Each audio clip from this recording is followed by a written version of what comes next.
And we are live. Welcome everyone to another blockchain gaming talks. Guys, we're sorry we're late.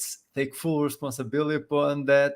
And we have here with us today our special guest, Chris Woods, COO of Infinite Fleet. How are you, Chris? I'm real good, Bruno. How are you, man? I'm good. I'm good. I'm just a bit sad because actually Ryan he had a family emergency and he had to leave like last minute. And Mike, his wife has COVID, so he's going to show up at some point. So I guess it's just gonna be me and you, Chris, Yeah, probably. man. What I hope those guys are okay. So we've had two Yeah, family emergencies in 10 minutes. So I hope they're both doing fine. yeah. I hope Ryan and Mike's family are okay. And today the topic is Web3 the future of gaming? Let's find out. So we have here a few questions, Mhm. okay, that we're going to discuss about Web3 gaming, and then we're going to analyze the project Star Atlas. I already know that you have a bit of a negative, controversial opinion about that, Chris. So I can't wait. I can't wait to hear you talk about these and tell us what you know.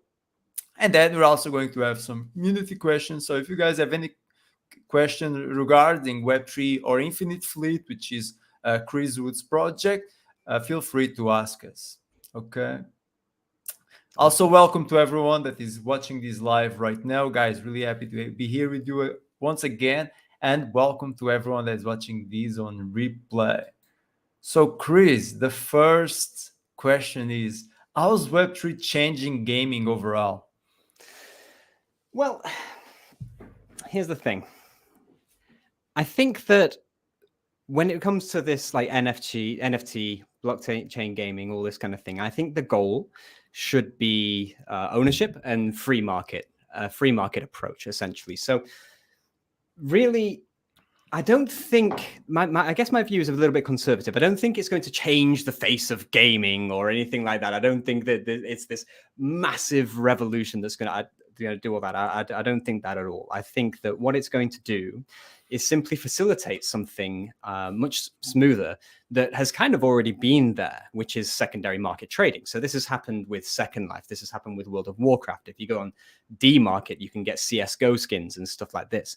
But what the decentralization allows you to do is to have a much smoother free market and portability for your digital goods. So basically, when you buy some, skin, some digital good, or you put some time and effort, some, your real time into something, you can then, trade it on an open market or trade it with a friend over a Telegram group or something like this. And I think that's actually really cool. I think that's a really interesting feature because, a lot of players in the past have been a bit put off by monetization methods from gaming studios, which essentially are, they'll sell you skins and something like that, or sell you digital products. And you don't really take ownership of those. You don't really have tradability of those things later.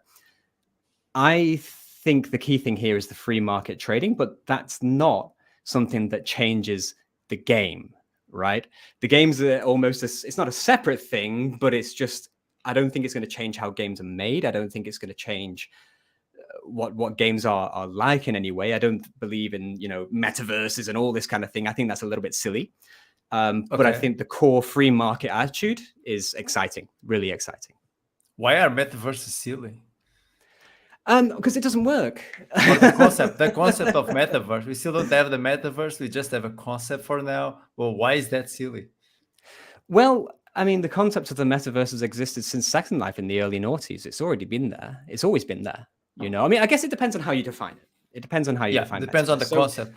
yeah. So, I mean, okay. So let's start with that. Like, how would you define the metaverse? So, I just want to make sure that we've got the same kind of Okay. definition right about what it means. So I would say the metaverse is like a digital world with its own economy, okay, with its own parallel economy, where Mm-hmm. players have ownership over the assets. Sure. Uh, so yeah, that's for me the metaverse, like a separate digital world with its own parallel economy, independent of the economy that we have in real worlds, Mm. and where you own your assets there, where you can set up Fair enough. maybe digital businesses. Fair enough then. Yeah. So That's my something idea like of Second metaverse, at Life. least. Yeah, something like Second Life, Yes. PlayStation Home previously. These things existed. They have existed for a long time. So that absolutely makes sense. That definitely does work. I guess where my skepticism goes to people who are talking about how digital items can be used in various different games, right? You know, like people who will take a digital asset and say, okay, we can have it in this game and that game and that game and that game and that game and that game. This is where I think it gets a little bit silly because games have a very tight structure. They have systems, mechanics, things that would need to cooperate in a very, very tight balancing act in order for one asset to go from one game into another. So, you know, I think there's a few folks that are pushing this, and two things. First, I don't think gamers really care. I don't think they want to do that. I don't think they want to bring their Buster Sword from Final Fantasy VII into EVE Online. It makes no sense. You know, the games just aren't compatible.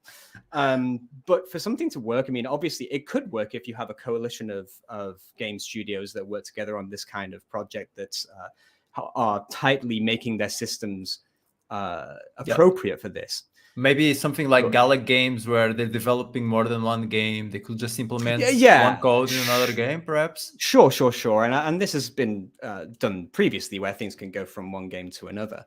But I think because I don't think, you know, you'd have to specifically construct a game for it to work this way, and this could have been done anytime. You know, I don't think gamers care that much about it. But this is where I think the metaverse gets a little silly. Yeah, maybe. I also don't agree much with this feature. I know from like someone's developing a game, it's not that easy to implement. Maybe only in a cosmetic way, right? If it's like in a cosmetic way, I would say it's fine. Maybe if you have like a racing game and you bring a car or a driver from another game, you just change the cosmetics, but the mechanics are exactly the same. I would say it could work like this, no? Could, but then again, how would you render it? Right? I guess in a, you know, they would have to code it in such a way that it renders it in their way, in their game for that, which I suppose is possible, and the blockchain could facilitate that. So cosmetics, maybe, but again, it would all have to facilitate this the rendering and everything. Which, yeah, I mean, and if that's the goal, then fine. But you know, as a gamer since I was 4 years old and been in this industry for a while, I've never really seen that any gamers are that bothered about that kind of thing. But like I say, I think where the exciting thing, where it really lies, is open free markets, ownership of your digital assets. That's really awesome. You know what I mean? If you can take that car and you can trade that on open marketplaces, that's fantastic. That's really, really cool, I think. Oh yeah, that brings us to the second question, which is, does ownership over the project's assets truly gives power back to players? Because what I've experienced so far is, okay, we own NFTs, we own assets from that project, but if the developers change the rules, our assets could lose the value. You know, for example, I had an Exi school, I still have it, and my experience was every time they did like buffs or nerfs, many of my X's would lose their value, you know? Right. So yeah, we have the ownership of the assets, but still the power is in the hands of the team. If they change the rules, the assets can lose all their value.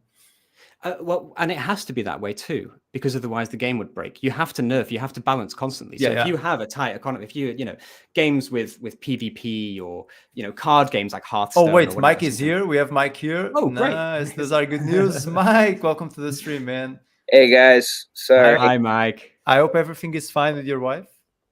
Yeah, just trying to keep up over here. So try to pop in for as long as I can. Is she okay, Mike? Okay. Yeah, she's just resting, and I gotta take care of her kids. So just some chaos, but we're fine. Okay. Hanging in there. We're really glad to have you on board, Mike. Yeah. Sorry I was late. So guys, for those of you who don't know, Mike is the founder of Planet Mojo, okay, which is an upcoming auto chess battler, right? That will have its closed beta in the next 1-2 months. And yeah, we already did a review about Planet Mojo. So guys, make sure you subscribe and check our videos. We also did a review about Infinite Fleets. Okay, so make sure you check our videos. Okay, because Chris Wood is the COO of Infinite Fleets. Okay, it's your second time here already, I believe. That's right. So glad to have you on board, Mike. We were just talking about ownership over the project's assets. Does that truly gives power back to players? Yeah. Sorry, just to finish up You my were point, saying, and then obviously, sorry, I interrupted you. I'm sorry. yeah, no. I mean, no, it's absolutely fine because Mike joined, which is fantastic. So, my point is that developers have to balance. Of course, they do. Otherwise, the game would break. Any sort of PvP experience, if you're playing a card game, Hearthstone, whatever it might be, you have to adjust the attributes. Otherwise, it'll be unplayable over time with the metagame developing and everyone making the exploits.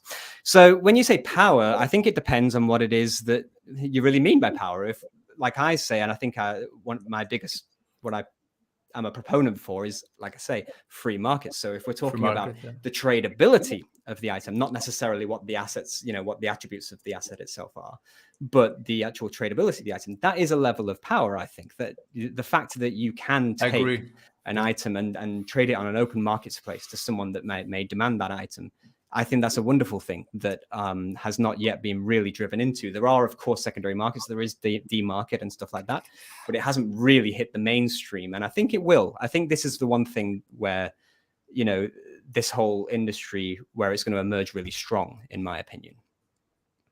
Yeah, instead of being like in the old days where we had to use like black markets, illegal black markets to trade RuneScape gold or we've all been there. World of Warcraft gold. No, and now it's allowed. Players have the freedom to do it, and they're incentivized to do so. Yeah. Although it's interesting how Axie kind of more incentivizes using their marketplace. You don't see really, not even sure it's possible, Axies on OpenSea unless they're older legacy ones. Because, and I don't think that's bad. It's like, I think games should have their own marketplace, and if they want to use open marketplaces too, that's fine. But like having your own marketplace for your community, it achieves the same thing, right? It just filters out the noise essentially because it's just your assets. But I couldn't agree more. That's critical to this. I want to add as well, Mike, I really enjoyed your thread today on Twitter about play and own. I thought this a really, really great way to frame this thing, because I think that a lot of games in this, I'd say 99.9% of games in this space actually focus so much on the earn rather than the play. And I think play to earn, honestly, I think it's a bit of a scam, and I think that when we focus on the ownership and not necessarily just the investment side or the making money side, but actually just, making great games, I think that's the key. Yeah, I think like what we're realizing is like Web3 has all these powerful, incredibly powerful tools at the disposal of game developers, and by no fault of theirs, of Axie, of kind of the first wave, they sort of pulled that first lever of the earning part. And it's kind of like once you open that Pandora's box, it's hard to close, but we kind of have to close it. They have to close it. And, that's why I was like saying in that, I'm not even sure we want to be using the word earn anymore. It's just like it puts the emphasis, in the wrong place. Like Magic the Gathering is an amazing card game, and there are massive tournaments all over the world where people can earn, right? But they don't call it Magic the Gathering earn and card and earn or whatever. Absolutely. It's like Yep, 100%. I mean, I remember as a kid going to the the local store and flipping through those folders of MTG cards and Yu-Gi-Oh cards and stuff, and seeing all the various prices to pick up some shinies and things, Yeah, I feel like we're in a transitioning phase between play to earn to play and earn, or play and own. I think that's more like people figured out that play to earn is not really sustainable. Right. So play game first, and then if you actually earn something and you manage to take some value out of the ecosystem, well, that's great, but that's not the focus here. Talk about games, Chris. We're having open beta of Infinite Fleets in 1 month, isn't that right? Yeah, 28th of July. Really excited for it. It's been a lot of hard work. We did have the closed alpha out. It was running for about a year. Had some pretty good feedback on that. Had a few thousand players, which was really cool. And it's currently offline. We've kind of taken it off for a month so the devs can focus totally on the beta. But when it goes live on July 28th, if you buy a ship, you can join in immediately. But later, we're going to be rolling out the free-to-play as well. So just by invite. So a little bit later, towards the end of the year, we're going to be starting that. So just literally just applying, you'll be able to get in the game for free later because it's a free-to-play game. So yeah, we're really excited about it. Can't wait for Infinite Fleet. Let me just say hi to our guests. Cool. So Don Alex, welcome to the stream. PG Live PT, welcome to the stream. Rude Boys, happy to have you here with us. And James PQR, hey, how are you? Guys, don't be shy. Say hi in the chat. Make sure you hit that like button so more people join our blockchain gaming talks. With the true OGs of the space, Chris Woods, COO of Infinite Fleet, and Mike, founder of Planet Mojo. Talk about Planet Mojo, Mike. We're having the reveal. We had the reveal yesterday of the NFTs, right? This past week, the Moj seeds were sprouted and planted, and yeah, you can see a bunch of them on OpenSea in all their various forms and shapes. And then we also did a private screening yesterday of our big cinematic trailer that we've worked a lot on, and that's going to be coming out publicly this week as well. And we've been giving away a free NFT, or we have a sign up, a pre-mint for those, sort of a movie poster collector's pass for anyone who wants to sign up. So we're definitely looking at doing a bunch more giveaways in the upcoming months leading up to the game. Can't wait. Both exciting projects, Planet Mojo and Infinite Fleet. Guys, we have the link in the descriptions about these projects. Make sure you check them. And this leads us to the third question. So we were talking about Web3 and the differences between Web3 and Web2. So if Web3 allows like open markets and there's a bunch of features that aren't available in Web2, why do traditional gamers, especially influencers, hate so much NFT gaming? Because we have like the Web3 gaming influencers, and then we have the Web2 gaming, old school traditional gamers who just don't like NFT gaming at all. Why is this? I'll let Mike go for it in the first one. Thank you. Gee. Yeah, I mean, honestly, I think that, like, to me, I feel like that's quieting down some, and I feel like it's starting to level out. And like, I heard people who went to GDC this year telling me all the blockchain game talks were completely standing room only, and it's becoming obvious like game developers are interested into this, and like as we interview and hire game developers who are also gamers, we hear. And sort of goes back to the last question too, like they're interested in the ownership side and what that means, and they're really intrigued by it. So I think this is sort of the classic vocal minority. It's the world in 2022, very divisive. People pick sides. Like if this was free to play 10 years ago, I think you would have saw the same kind of backlash. It's just a different world we live in, and to me it has a very, I don't know, Gamergate kind of vibe to it. I haven't seen one female podcaster saying anything bad about NFTs, as my the guy in the Defiant pointed out. So yeah, I think with anything, and look, some of their criticisms are valid, but they come really from the NFT space, is what I see. It doesn't.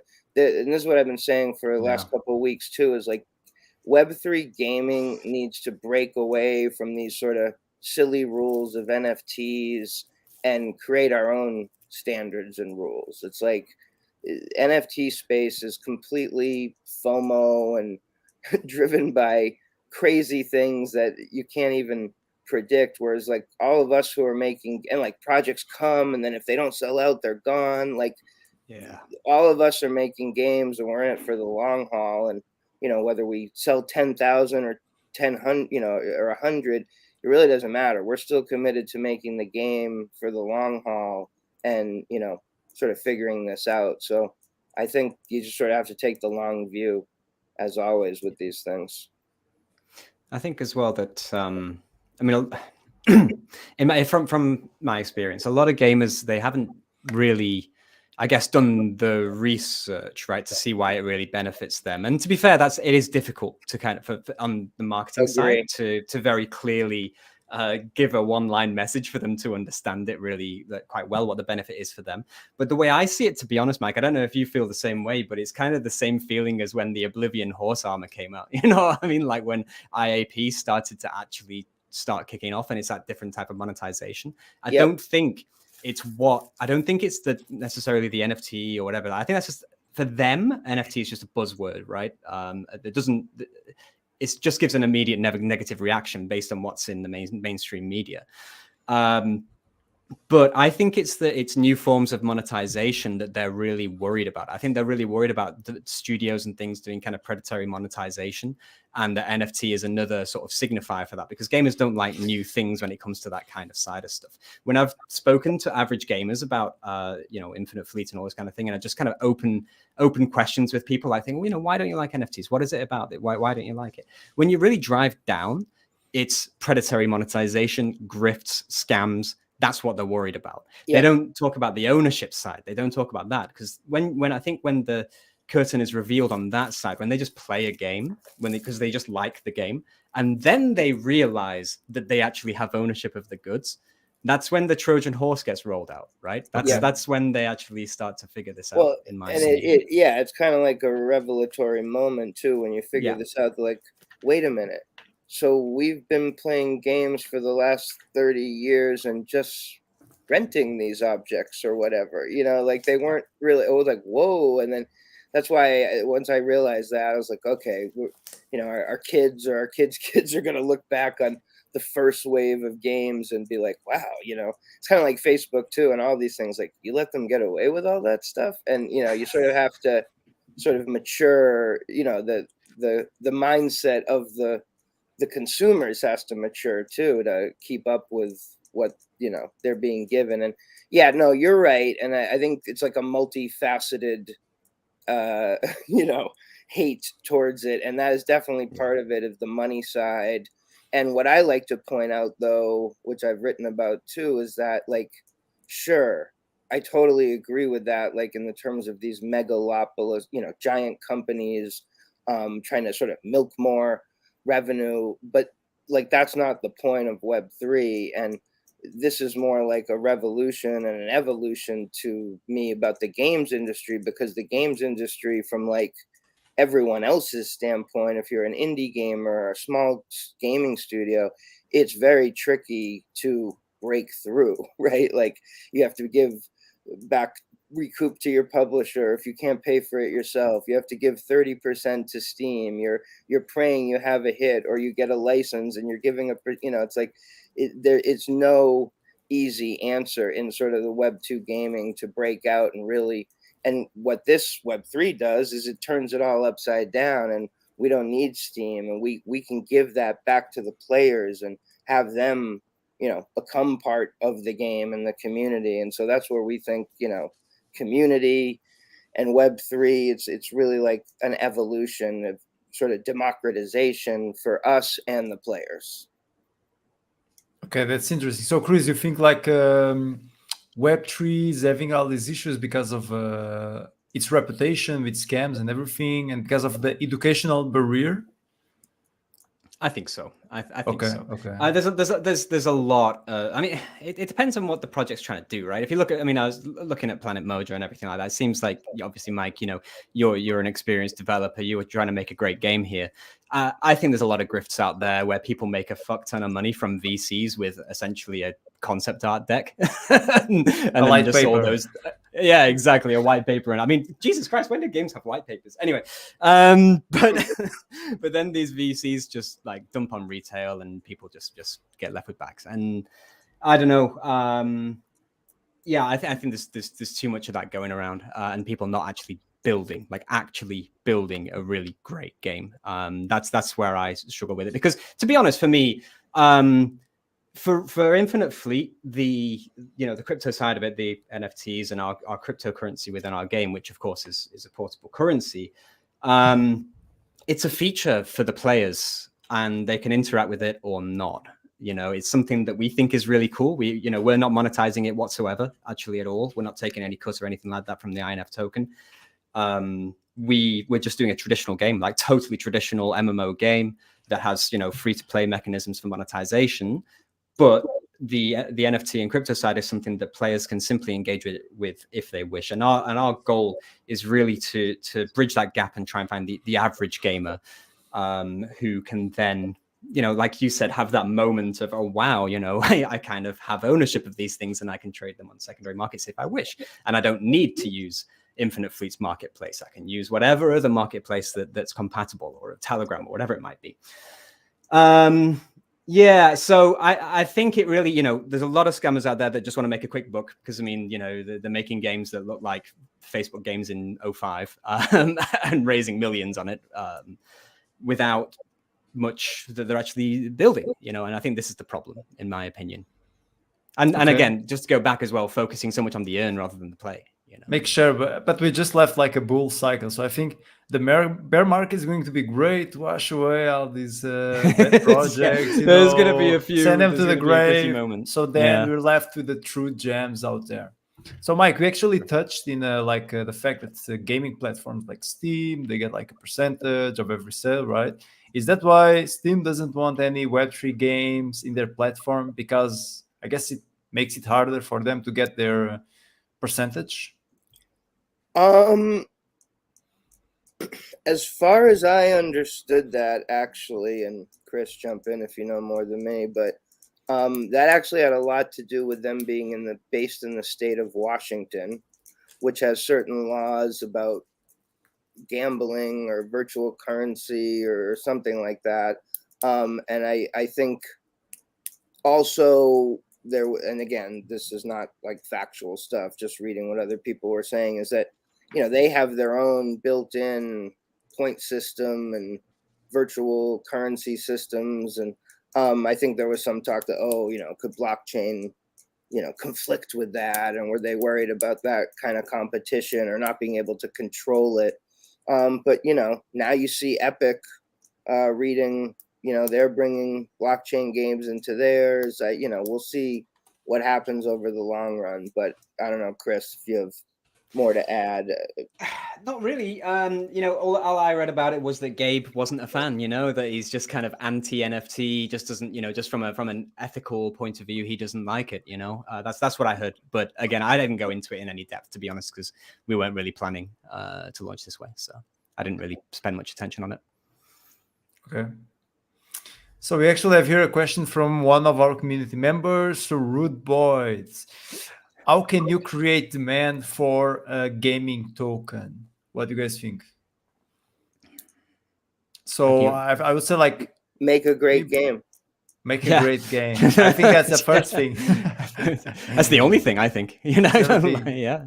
But I feel like from my experience, free to play games that have like a gaming token, they tend to have like a bit of a high selling pressure on their assets, right? Because basically everyone can access these. And then you have like these third world countries where the minimum wage is really low. So it's actually, they actually get more profit by simply playing the free to play game, I think, again, this space is evolving so quickly.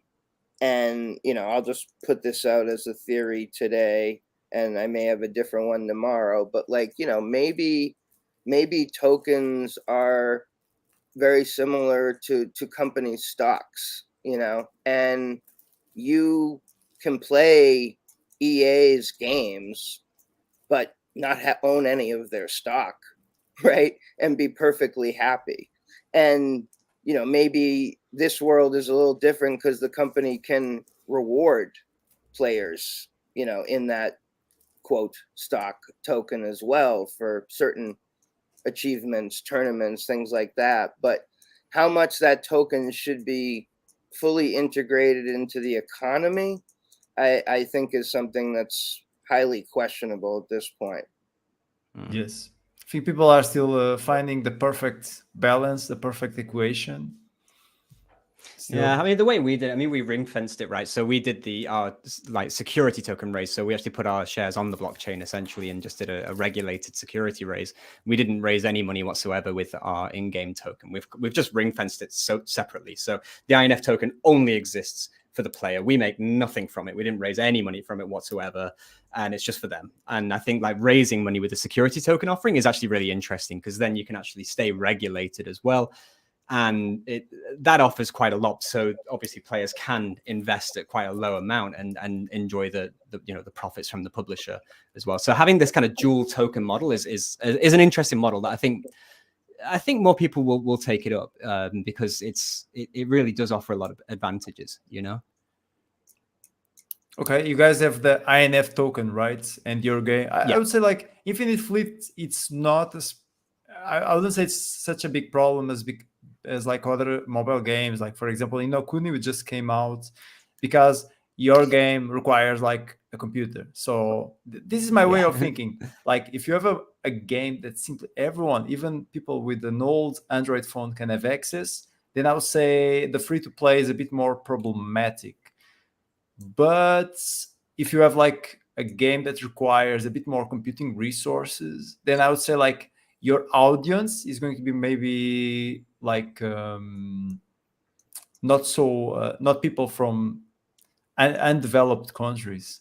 You know what I mean? So maybe this type of audience is not going to be that incentivized to dump the tokens. You know what I mean?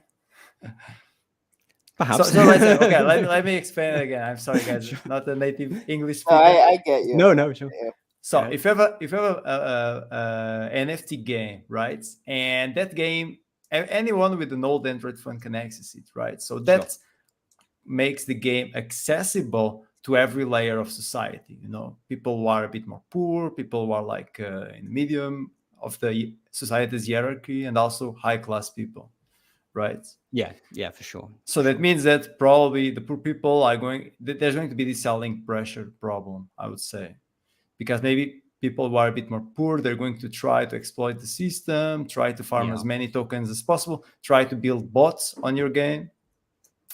But Infinite Fleet is not like this. You need a desktop. Okay, you need like some computing resources to run the game. So I would say like that your audience is more like people in the medium hierarchy of society and high class of society. I mean, obviously anyone who's got a computer, right? Because it does demand a bit more, like you say, than a mobile game. But I guess like for us as well, like we don't really expect that the INF token is going to have any like real world value. We don't expect it to have like a US dollar value or anything like that. So it doesn't really bother us that much. It's just a case of facilitating trade for the NFT ships and things like that, because what the token allows you to do is atomic swaps, right? So if you mentioned previously that World of Warcraft or whatever, we had these secondary markets where you'd go on eBay and then hope that someone turned up after you spent $20 on some gold or something. When you use the INF token and NFTs, you actually, with the atomic swap, both transactions need to happen at exactly the same time or they totally fail. So it's totally trustless. You can, trade with anyone regardless of the platform, and you know what you're going to get. So this we think is really good for securing secondary marketplaces, essentially. Okay. And again, giving that ownership and power to the players. Yeah. Okay. So you guys aren't worried if like INF token gets a really low value and then maybe someone can just buy a bunch of them with like $10 or something? Not really. It doesn't. No, not at all. Okay. No, to be honest, I mean, it's a big worry for the speculators, I guess, but that's not really our market. But that token, just so I understand, is that going to get traded on exchanges? Or we're not going to facilitate that. I mean, it might happen naturally, and people might put it on there, but we're not going to push it. Okay. Really, really interesting. That's why I like this blockchain gaming talk, because we always have people with different strategies and different opinions on the same subject. Yeah, I mean, for us, we want, and I don't think probably this is that different from Chris, but like, we want as many people to play the game as possible. And that's why for us, we decided to debut in the browser and then come to mobile but still, Yeah. you know, have really as high res graphics as we can. And, you know, we want to have a path, I guess, as you're talking about, Chris, too, for free players to kind of, you know, upgrade, or whatever the word, just like you see in free to play, to becoming an owner, a paid player. And, you know, we're definitely being creative, and that's what I love about this space. You see everyone trying everything in terms of what's the best path to bring players in. Yeah. Maybe players don't ever want to do that. Maybe they don't ever want to set up a MetaMask. That's okay, but Right. it's still better, especially in, I think, both the kind of games we're making, to have more players in a game than not. You know, if you're making Yeah, a for sure, man. multiplayer game, you know, even if you have, and it's like you said, if you own the NFTs, you can still be battling against people who don't, but you're going to get certain perks, or you have the ability to get certain rewards and things that they don't. And so we're looking at all kinds of different battle pass techniques and Right. things like that to Yeah. use, seasons, ranked points, etc. To, I mean, it's really, that's where it actually really gets interesting, when you take those concepts and bring them into Web3. I mean, really, because like that's what free to play does, right? It incentivizes people to buy stuff, really. But here we're incentivizing people to buy stuff to give them a chance to have higher earnings, but also rewards in their, you know, things that they own that can upgrade them and basically bring more value to them. Yeah. So for Planet Mojo, you guys are going to have a free to play version as well, so you don't need Definitely. to. Definitely. That's awesome. Yeah, I think that's the way to go. There was a really cool game that I don't know. It mustn't. I don't think it's still going. Was it Spells of Genesis? It was like the first one in the blockchain gaming Oh space. boy, I think. I don't know that one. Spells.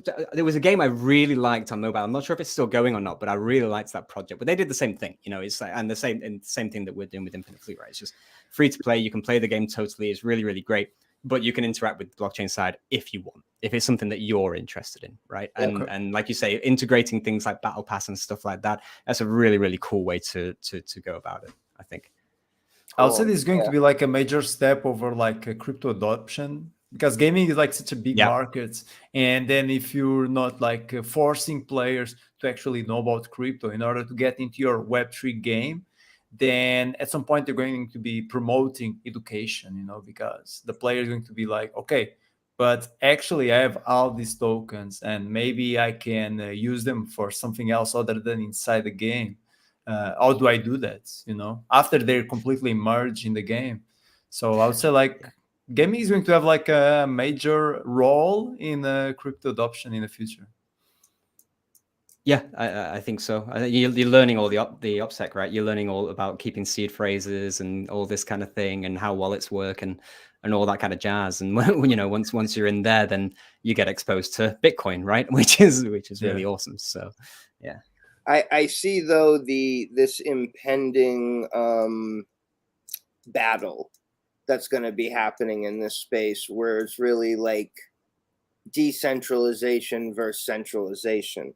You're already seeing it on the exchange side, you know, and the dominance almost of well, at least in terms, if you watch commercials, more the centralized exchanges of, you know, FTX and crypto.com, and, you know, you're not seeing Uniswap commercials per se and things like that. So these guys are, you know, they're buying sports arenas. It's just a huge push. And, you know, I'm not saying this is my opinion, I'm just going to stay neutral, but, you know, you've heard the view of like, this is not really even blockchain, you know. And so if you end up like building a blockchain game in a sort of more centralized way, where and this is like, it involves regulations in the US and things like this, making people KYC, etc. But it starts to become, you know, heard someone say, you know, you may as well be using eBay or something to make your game at that point, because so it's going to be interesting. And I'm not, you know, there's not an easy answer, honestly, depending on how much, you know, you want to care about things that are hard to predict right now. Put it that way. I think that's a good point. And I think that the you really have to question, you know, It's like, so I'm a Bitcoiner, right? I would say I'd probably put myself in the Bitcoin maximalist kind of area, you know, generally, not without the toxicity. but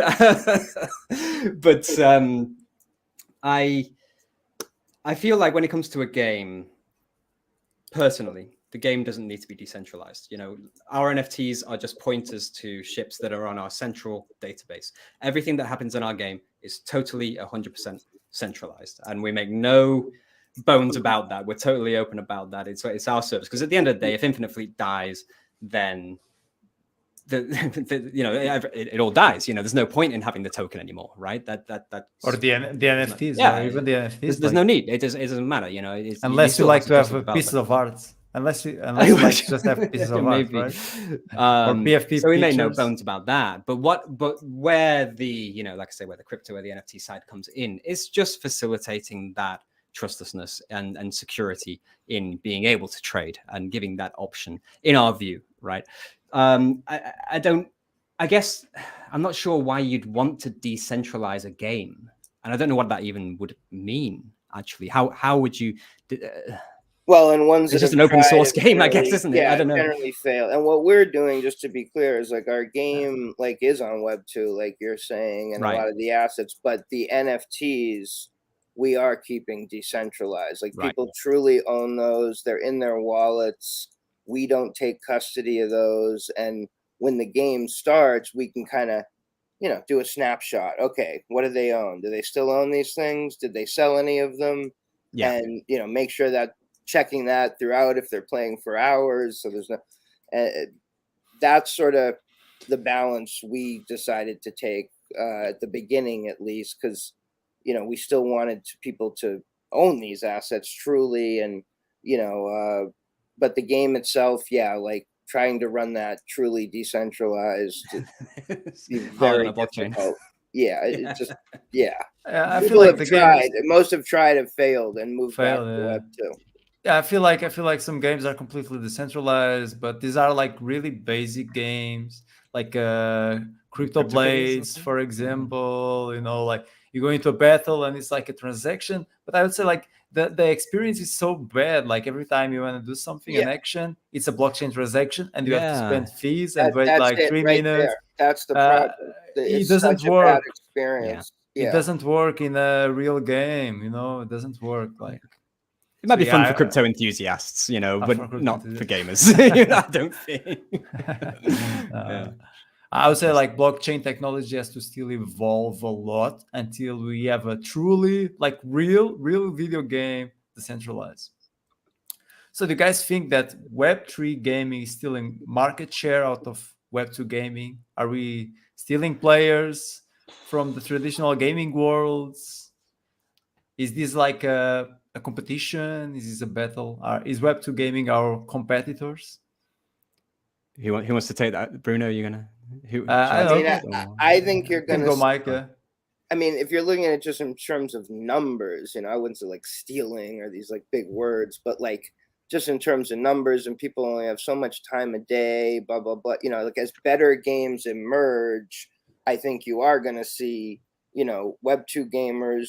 We see them already on our Discord, because this is what I always say is, you know, people who are into crypto and these kind of assets, they actually are, a lot of them at least, are also gamers, you know, and they're waiting for their two passions to come together. So when they see better games, I think on the Web3 side, they are going to start to play them a little bit more, we hope.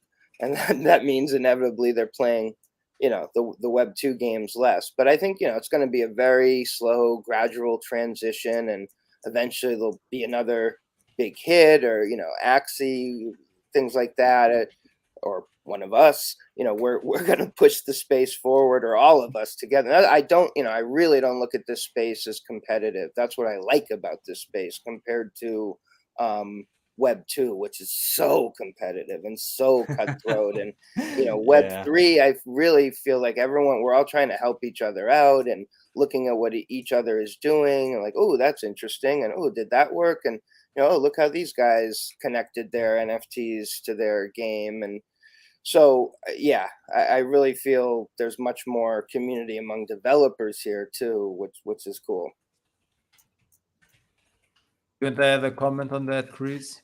No, I think Mike's spot on. Really, I mean, I'd say at this stage, I think the markets are different. I think they're separate right now. But as Mike said, I think as more great games emerge, then I don't think it's a separate thing. You know, it's just games will have this feature, you know, in future when the UX is great. More and more. I mean, Ubisoft are exploring it. I mean, like I said, Epic, Nintendo have been having a look. I believe there's Square Enix more invested too. Square and Enix, yeah, it's going to happen, you know. Yeah. So I don't see it as a separate market or anything like that. I think it's the same market. It's just a different type of game, you know. So, Coming back from NFT NYC, I was hearing, you know, rumblings, let's just say, and rumors of bigger players, you know, moving into this space. So we all better hurry up. Yeah, no, it's just it's all the game developers, as you know, like Mike, obviously you've been a game developer for a long time. You've got the connections. Like everyone's talking about it. All the big players are talking about it. It's coming. It's coming. And you know, and that's fine. I think our advantage, both of us, right, is like that we've been doing this now for a little bit here, and we've learned quite a bit about this space and what makes it tick. And so no matter what, that's going to be valuable. It's going to take them. If you look at the history of games and when the big players came into mobile and free to play, takes them a while to figure it out. Yeah, for sure. For sure. So this brings us to the last question before we do our Star Atlas analysis. Is Web3 gaming the future of gaming? Go ahead. Want to take that, Chris? Yeah, I think we've kind of answered it in a way, haven't we? I think, yeah. I mean, it is. Like I say, I don't think it's some form of massive revolution. You know, it's almost in the same line as like we say, free to play games and stuff like that. It's just an evolution that's going to inevitably happen, right? As all the big players come in, and it's going to be a feature that players interact with. As for which blockchain dominates or which games are dominating, that's going to be free market and same as any other games, you know. Yeah, I think it's just the next step. Like I said, I don't think it's a world-changing thing where everyone's like, "Oh my god!" No, I think it's just a natural evolution. It's just the next step. Yeah. Well, it's kind of like this too. Oh, sorry. Go ahead. No. Go ahead, Mike. I was just gonna. It's like any. You don't even have to look at games, but we'll use it, right? It's like mobile didn't kill downloadable games, you know, and like free to play didn't kill. Well, kind of did paid games, but like new mediums. You know, it's just like television didn't kill radio. It gets smaller and the bigger one dominates, but you know, it'll find its place, I think. And I think over time, I do believe, might not even be in my lifetime, but like people will go like, wait, why would I play this game where I don't own the assets, where there's another great one, equally great one where I do, you know? I just think that's going to become the norm. It especially makes sense with games like Fortnite. I'm surprised they haven't done it already. I mean, I'm sure the reason they haven't done it already is because they're going to get too much backlash. But games like Fortnite, it's inevitable for them. Sorry, go ahead. Sorry, please. No, I was finished. Yeah, that's fine. Yeah. All I was going to say is they're definitely also much more scared of the legal ramifications and regulations than we are as small, nimble developers. There's just so much more money going on there. That might be a good topic for another day, Bruno. Regulation. That's going to be an interesting regulation. That's interesting. I think we've already too much for now. We'll be here all day. Too much for now. I mean, we already saw some regulations on crypto in some places, but not regarding Web3 gaming. I think crypto is like such a large market. You'd have to like create specific regulations for every crypto coin, right? I mean, it's such a complex thing to do. I mean, in Portugal right now, this is like a crypto paradise because there's nothing about crypto really. It's like if you invest in crypto and you get a profit, 100% goes for you. So yeah, I think crypto is evolving way too fast. It's becoming mainstream, and governments and law is not keeping up. You know, that's what I think. So we have here some questions from the community. So we have here James PQR. Ultimately, I think blockchain technology used by Web3 games should be invisible and frictionless for new players. What do you guys think? Do you guys agree? 100%. I think you do, Chris. Like in Infinite Fleet, you don't need to know anything about crypto, right? In order to play. We hardly even promote it as anything to do with blockchain or free. Well, we don't blockchain. It's not a pay to earn game or anything like that. In our game, you just download the client, play it. We set up a wallet for you when you create your account. So you do still need to do your 12 words phrase. You still need to write that down, but your wallet is in your launcher. Excuse me, I'm a little tired. So I'm skipping around, but yeah, you still have that. But yeah, so you never need to know anything about Bitcoin, NFTs, or whatever, anything to play Infinite Fleet to 100% the maximum. It's just an additional feature should you wish. And our goal is that players who are sort of crypto initiated, shall we say, will bring the other players along with them and say, oh, like you check out the Reddit forums or the Discord forums, like, hey, did you know you could do this? Like, this is really cool. And they go, oh, okay, that's interesting. Because like I say, we're not monetizing this side of thing. It's just that we're Bitcoiners and we believe in open markets. So we want to drive that message. We want to drive adoption for Bitcoin. And we think that the INF token is a great starting place for the average gamer who's never heard, well, everyone's heard of crypto now, but who's maybe crypto skeptical to get into it. Yeah. Agree 100%. And I was going to say earlier too, it's like, which this question seemed to say, is like the UX just has to get simpler, and easier. And that's supposedly, as game developers, we're good at that. Now we can't change what MetaMask does, but hopefully they'll also update and make things easier for people as time goes on. And yeah, it's just key to keep it in the background, optional, and make it as easy for people who do want to jump that bridge, as possible. Like you said, whether the community's helping them or you have also guides and tips and walkthroughs up, which I'm sure we all do. I know we do, to help players, figure out how to do those things. Exactly. Okay, that's interesting. I believe it shouldn't be like mandatory that you know about crypto. I think that's the right strategy for now. While crypto is not that mainstream, and I would say games that make it like mandatory that you know about crypto in order to play them, they're creating a huge barrier, which in the end is not going to be good for the growth of the project. Yeah. So, Royd Boyd, what are your preferred gaming blockchains? You wanna start, Mike? What are your preferred gaming we're blockchains? building on Polygon, so that's our preferred. Yeah, we love their roadmap going forward, just the low gas costs on Matic, and they've also been a supporter of us from the very beginning, so we're bullish on Polygon. But I like Avalanche and others out there as well.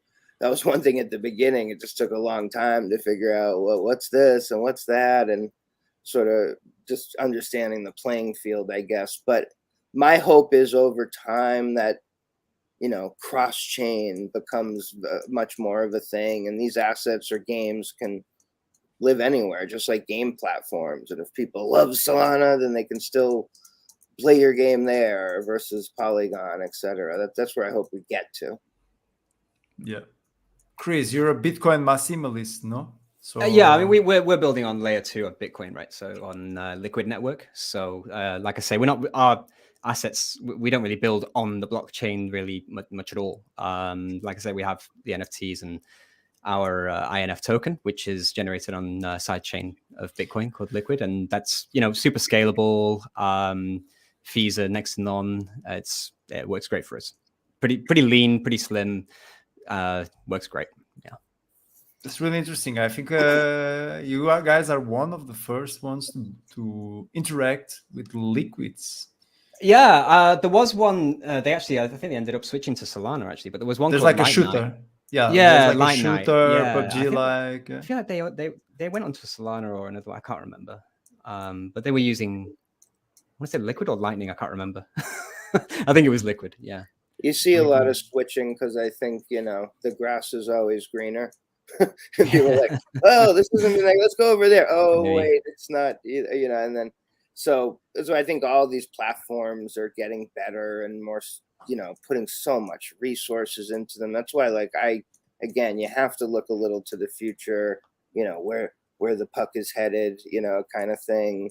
Because the future is so bright for this space. Yeah, there's lots of like issues and sort of quirks now to it, but like I really feel like that's going to be sorted out, and it's not going to. It's like we're not talking years and years here. Oh. Sorry. Yeah. Anyway, just starting playing games, Bruno. No, we're just preparing my screen for our game analysis. So in this blockchain gaming talk, we always look into another project that's not one of our own, and we give like an opinion, so we can learn from the true OGs of the space, which today are you, Chris, and Mike.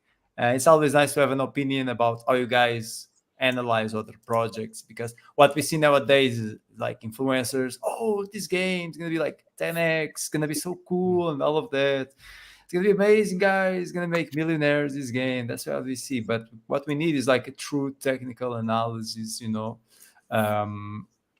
opinion from someone who knows what they're doing. So guys, we're going to analyze Star Atlas right now, but before that, make sure you subscribe for more NFT gaming content. In 15 days, we're going to have another blockchain gaming talks with 3 more founders here on the Crypto Hearth. So guys, don't miss it out. Also, make sure you watch Infinite Fleet, link in the description, and Planet Mojo, link in the description. Great games to keep an eye on, guys. Okay. Bruno, I'm probably gonna have to jump now. So sorry. It's okay, Mike. I could spare, and I'm no Star Atlas expert anyway, so I'm fairly. I bet you Chris knows much more about it. I don't know. Well, you spaceships, maybe. But yeah, I'll definitely look forward to hearing what you guys say about it afterwards. And yeah, thanks for having me here. Sorry I can't stay the full time. And it was a pleasure, Mike. I hope your family gets better. It was really pleasure. We'll be fine. Thank you. It's great to meet you, mate. Real pleasure, mate. I hope we cross paths again. Definitely. Nice to meet Chris. Thanks, Bruno. Have a good one. Bye, Mike. Catch you later, man. So let's take a look into it.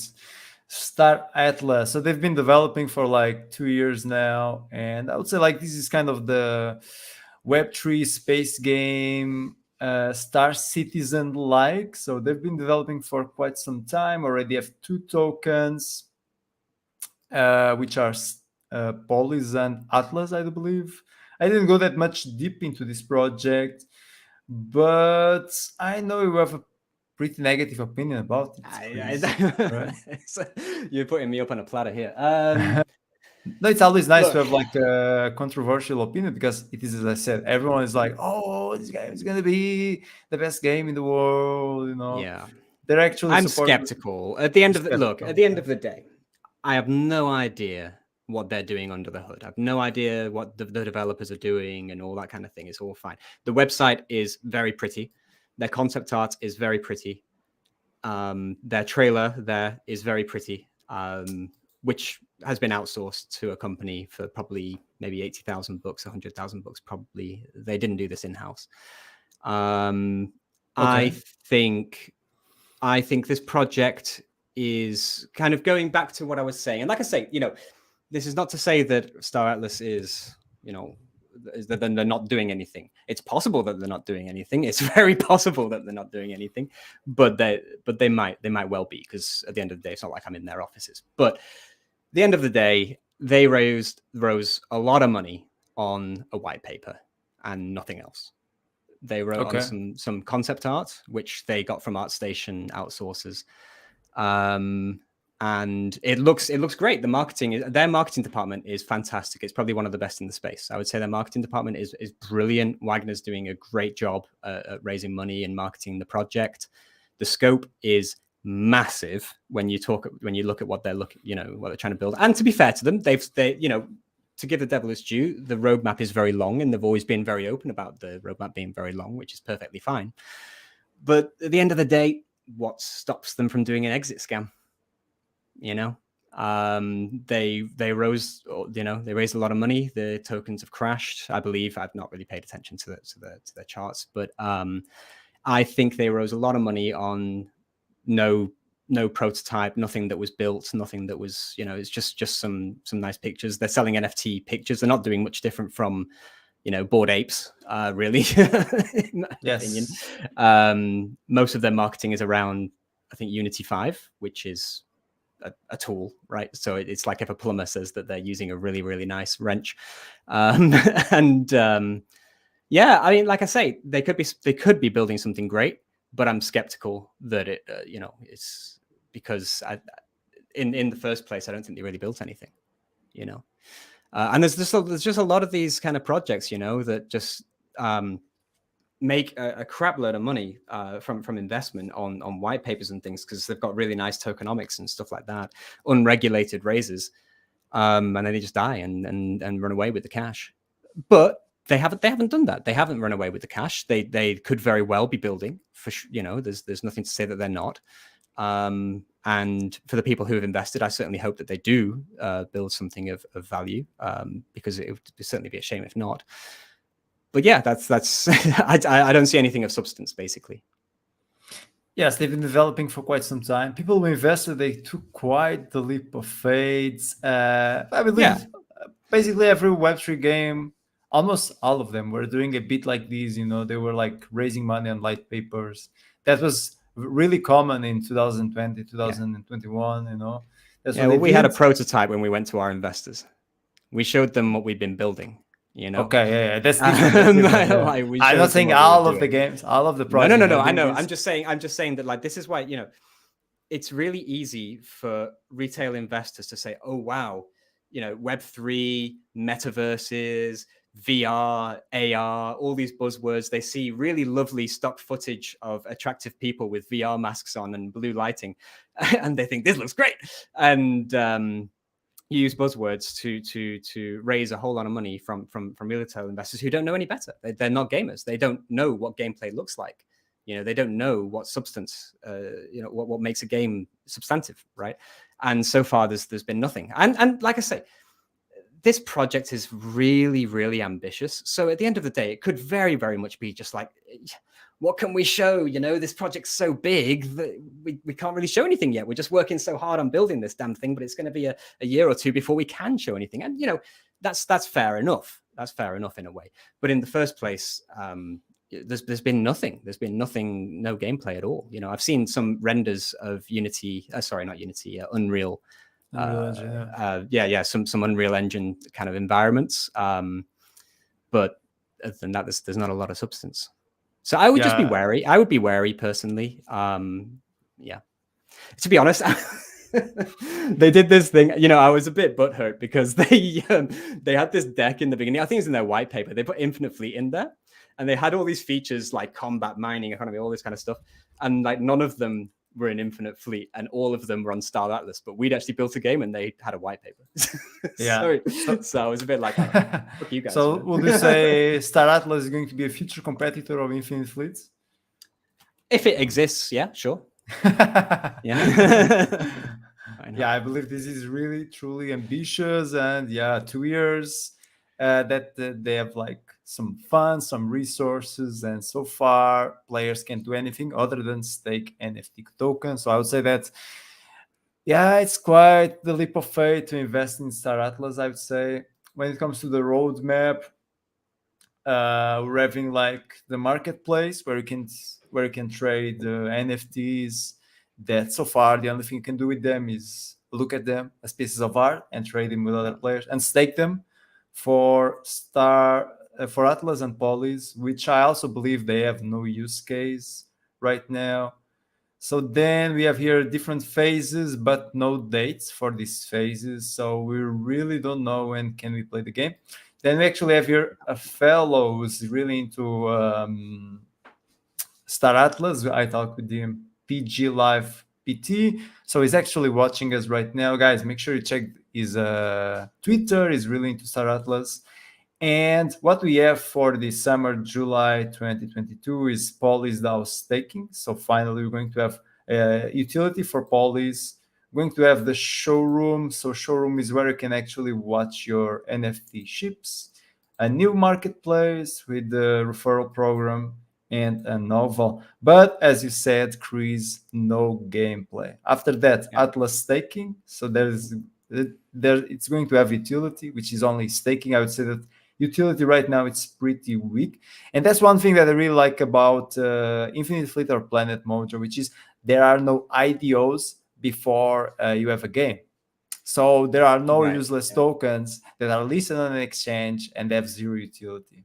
Yeah, I mean, it's an unregulated raise, right? Yeah, it's at the end of the day. I mean, there's a lot of projects that do that, and it's perfectly reasonable to go along with the others. It's not like it's something fresh, but yeah, I mean, like I say, there's nothing to say that they're not building something great here. They could very, very, very well be doing so. They certainly have the capital for it now, I believe. So, really good luck to them if they genuinely are building something, then fucking great. Absolutely great stuff, guys. But all I'm saying is, like, right now, I'd be very careful if I was an investor. I'd be very, very careful because there's nothing stopping them from just running away from it. Yeah. Just taking the bags and running, except for reputation, of course. I mean, that there's reputation, obviously, of course, but yeah. Yeah, and I don't know, like if you rug pull, you can go to jail, right? Like, well, sure, but I mean, at the end of the day, I mean, we're going to be going into a bit of a crypto winter very soon, right? I mean, well, we kind of already are, but it's going to be, the whole macroeconomic situation right now is looking a little bit hairy. So there's really nothing stopping developers this way, just saying, you know what? Sorry, guys, we ran out of money, and then that's that. Yeah. Could happen. And that's doesn't give you jail. I guess we're having we're having Scream, which is in December 2022, which is the game version on the browser with play to earn mechanisms already. Safe zone and medium risk zone. Okay, so this is interesting. Like they're building on Unreal Engine 5 and they're releasing like a browser early version on December. Oh, okay. So they must have they're building two separate builds at the same time. How does that make sense? Does that make sense from a developer? Well, I'm not a developer, but I mean, if you're using Unreal 5, I don't know how you'd host it. Just do a web, browser-based game with Unreal 5. I mean, well, as in, in terms of looking at the graphics and all that kind of thing. But again, I'm not a developer. I don't know how they're doing it this way. Yeah. Okay, so Page Live is kind of a Star Atlas bull, I can see. Is asking us to put the video of the showroom video. Okay, wait, let me try to find it. Showroom video, where is this screen? Because they have like so many videos. Let's try to watch this actually. Sure. Wait a bit. So what can you tell us about Infinite Fleet in open beta while I look for information? You can play it. No. Yeah. What are we seeing? What's going to be different from the closed beta? Or from closed alpha? So alpha, yeah. Sorry. It's going to be just a bit more than parity. So there's going to be a lot more progression systems. You're going to have, there's more Atrox ships to fight. There's going to be more human ships. We've got much more, high level graphical quality, VFX, SFX. We've got a couple of different star systems. There's actually the solar system. You'll be able to fly around like Mars and Jupiter and all these kind of things. And we'll have missions as well, like mission systems, so that our designers are going to be building some really cool levels for you to play. And then, like I say, we'll be having this kind of bi-monthly release cycle. So every 2 months, we're going to be releasing bags of content, some really, really awesome content.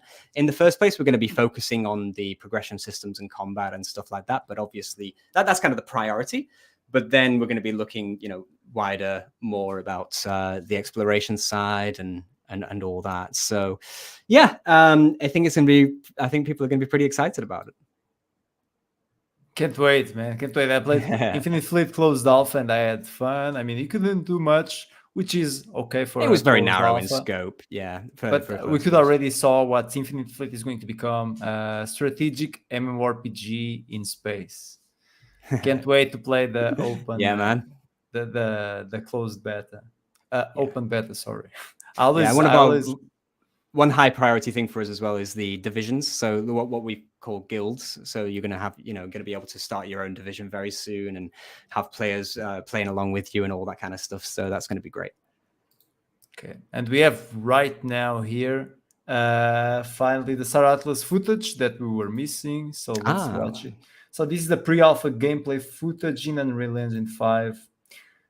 So one thing that PJ Live is stressing out is that there are like I've three seen this. different products, okay, which is like the Unreal Engine 5, the Scream, which is the browser version, and also the Showroom, which we're going to see after. So yeah, some cinematics, they look good. I mean, they look really pretty, but... Is someone playing this? Is someone landing this ship, or is it just a CGI scene? I think this is like a CGI thing. Okay, so it's not gameplay. It's not really gameplay. Yeah, so we're not really anymore. We've not learned anymore. We can land a ship in a movie. No, I mean, maybe someone's playing that. I don't know. I don't think so, really. I think this is just like another cinematic. Yeah, Star Atlas. Let's take a look into what's the showroom. Okay, what's this? 9 minutes. Let's skip a bit ahead. Oh, what do we have here? First person, it looks like. So this is a camera. Pre-alpha content, not final arts. Okay, so they've got the 3D models in a environment. They've got obviously a camera that, it's a camera that you'll be able to move in the engine. Okay. I would say like artwork is pretty cool. They're definitely making some good models. There's some good models. There's no doubt about that. They've got some great artists. The models look great. The models look really great. Yeah. But no gameplay. Okay, what else can we see? Oh, maybe we can see some sort of gameplay here. So is the game going to be first person? I do think so. It looks like.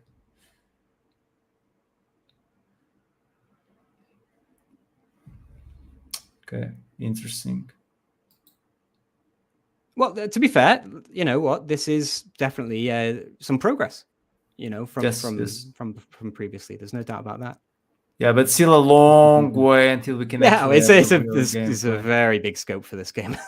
Very big scope, yeah. But you know what? I mean, what do we have? What was it? Star Citizen as well. It's reminiscent, isn't it? Reminiscent of Star Citizen, which is still in development after 12 years. I mean, Star Citizen does look really cool. Star Citizen looks like a really cool game. I've got Star Citizen. I enjoy it from time to time, and I think when it comes out, it's going to be really great.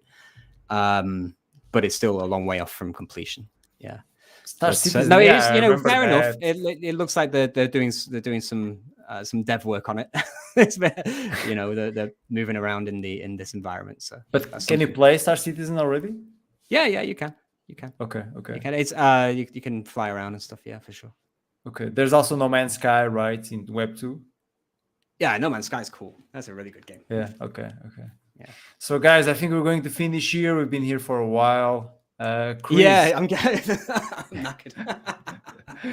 Just too bad Ryan wasn't here, so I hope Ryan is okay and his family. Chris, thanks a lot for showing up. It was a pleasure to have you on the Crypto Herd once again. Also, guys, thanks for watching us and staying with us and supporting us. It was a real pleasure.